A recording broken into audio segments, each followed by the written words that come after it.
Welcome back to Roundball Rants. Today's episode is titled Return of the Big Man, because the NBA is seeing a seismic shift.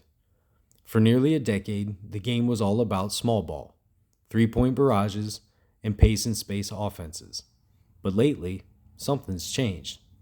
Centers and power forwards, real bigs, are once again at the heart of winning basketball. So how did we get here?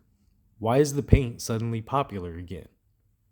Let's dig in to how we went from small ball to tall ball and why the modern big man is redefining the league once again.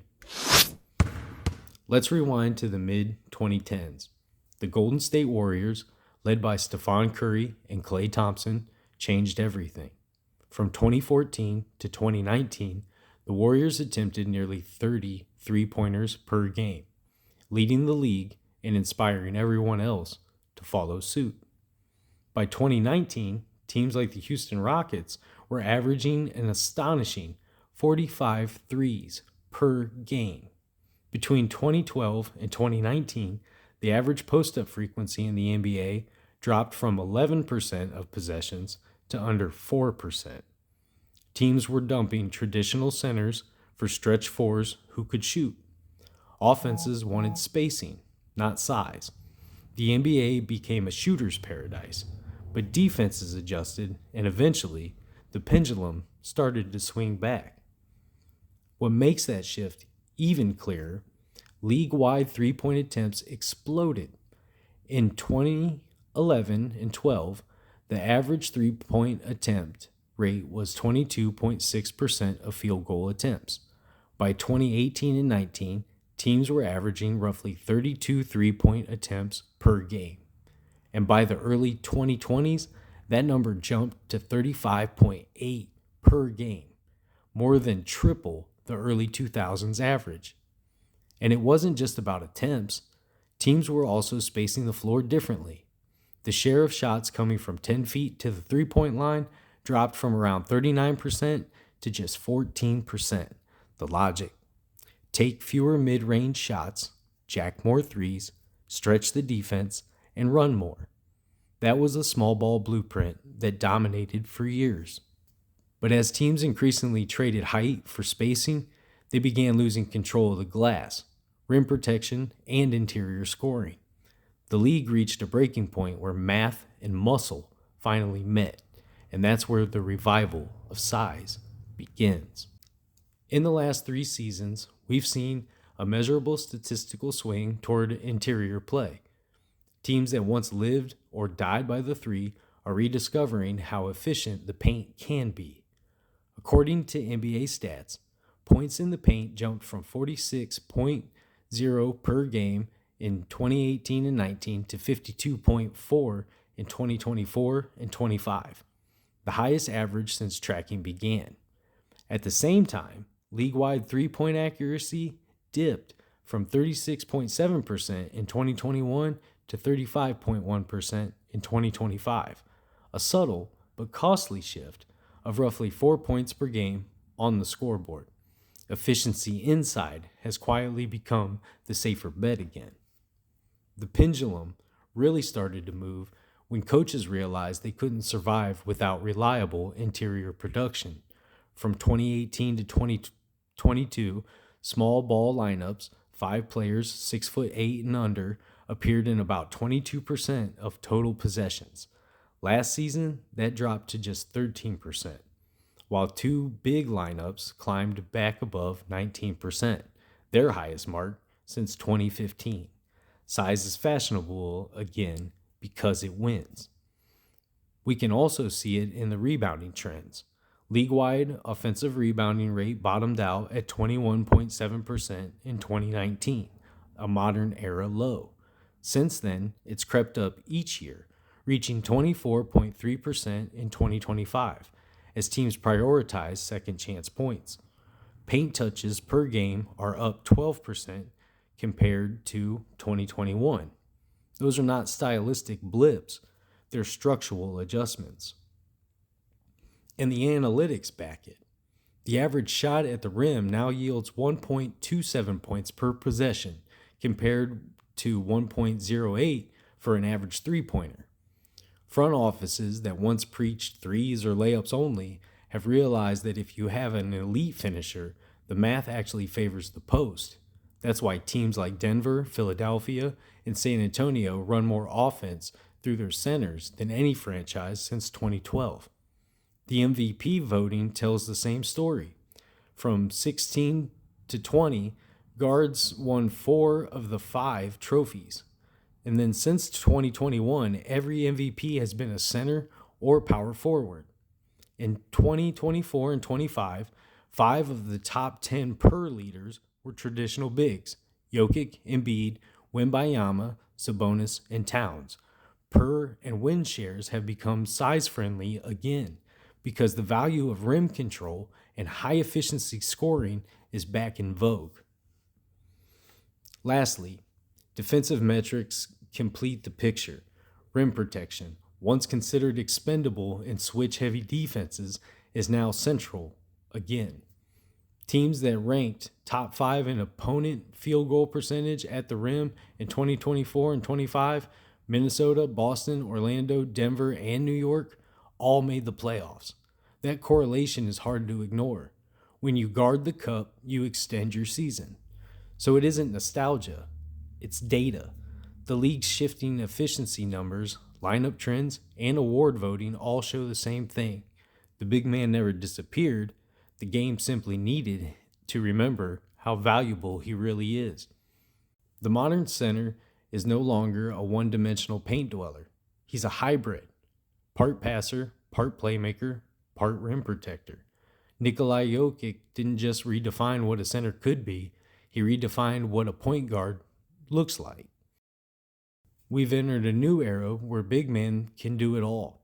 Think about Bam Adebayo bringing the ball up for Miami, Victor Wembanyama pulling up from 30 feet, and Domantas Sabonis leading the league in dribble handoffs. Bigs are facilitating at a rate never seen before.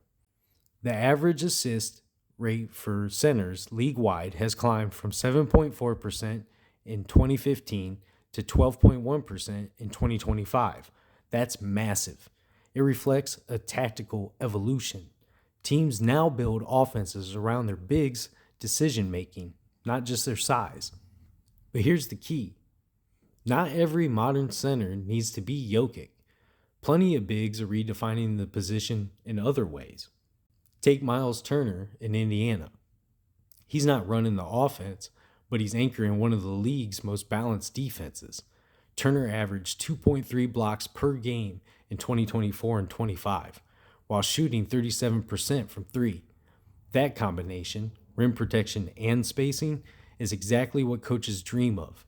You can leave him in drop coverage or stretch him out to the corner, and he gives you both ends of the modern equation.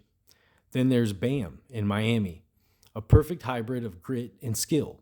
He averaged 19.2 points, 9.6 rebounds, and nearly 4.8 assists last season, often serving as the offensive hub in Eric Spoelstra's dribble handoff sets. But Bam isn't padding assist totals, he's directing traffic. His defensive versatility might even be more impressive, guarding 1 through 5 on switches while anchoring one of the stingiest half-court defenses in basketball. And how about Rudy Gobert, the classic rim protector archetype reborn?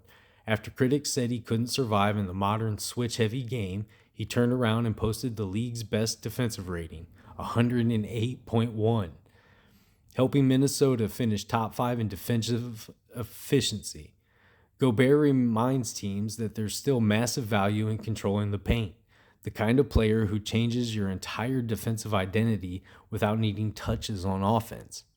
We're also seeing the rise of rim-running specialists like Clint Capella and Walker Kessler, who feast off pick-and-roll action. These guys don't need post-up or flashy highlights. They punish defenses with screens, vertical spacing, and rebounding. Capella averaged 11.2 rebounds and 1.4 blocks last season while shooting nearly 60% from the field. Those are quiet, winning numbers. And then there's Brook Lopez, who reinvented himself entirely. Early in his career, he was a post-up scorer. Now he's Los Angeles. defensive anchor and a volume three-point shooter, hitting 36% from deep on 5+ attempts per game, while finishing top 3 in total blocks. His career arc shows how adaptable bigs have to be to stay relevant. So whether it's Jokić dishing out assists, Gobert protecting the rim, Turner spacing the floor, or Bam switching everything, today's centers are more diverse than ever. The position isn't dying, it's multiplying. Coaches have more ways than ever to deploy size. Playmaking bigs, shot blocking anchors, switchable defenders, and stretch shooters. That's what makes this resurgence so fascinating. The modern center isn't a single archetype anymore. It's a spectrum.